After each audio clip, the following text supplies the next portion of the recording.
Pero sa tingin nyo, tatakbo siya sa PDP, kababayan niya yung presidente, no? At lahat ng partido ngayon, maliban na lang sa PDP, nagkaisa na, nagkawalis na doon sa PFP.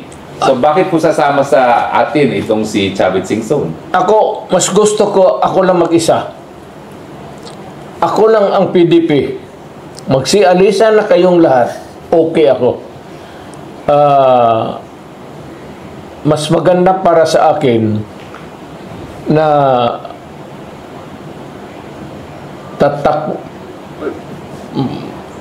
tatakbong lahat doon sa kabila. Kung may gusto magpunta dito sa amin magpatulong, tignan ko, it's about sincerity, not to me, not to everybody, but to the Filipino people. So, suportahan ko yung tatakbo ng senador kung titignan ko na makakatulong ka sa bayan. That you put the Filipino first in your agenda. Wala akong hindi ko kailangan pera mo, hindi ko kailangan pagkaibigan mo. Wala naman akong kaibigan na nanalo akong, wala lahat. Wala akong utang na loob. Ang akin yung Pilipino. Kung makita ko, if I could feel or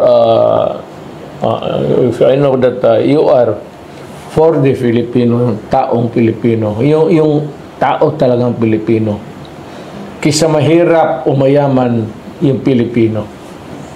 Kasi buti ang ibang politiko, para sa mahirap lang, pagdating ng panahon, wala naman, mahirap o pati yung mayaman, wala, tulungan mo lang yung Pilipino.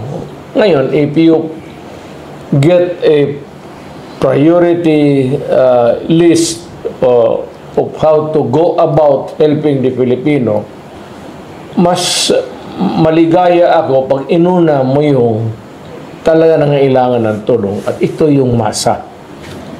Hindi ba kayo naabala, Mayor, na ito yung punta ng ospital na walang pang-medisina. Yan.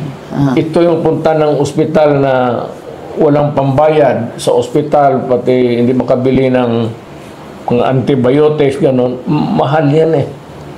Lalo na yung may punta ng ospital tapos may mga cancer. Kung hindi magtulong yung Philippine Charity Sweepstakes, yung PAGCOR, sa bagay, in fairness to the mga legal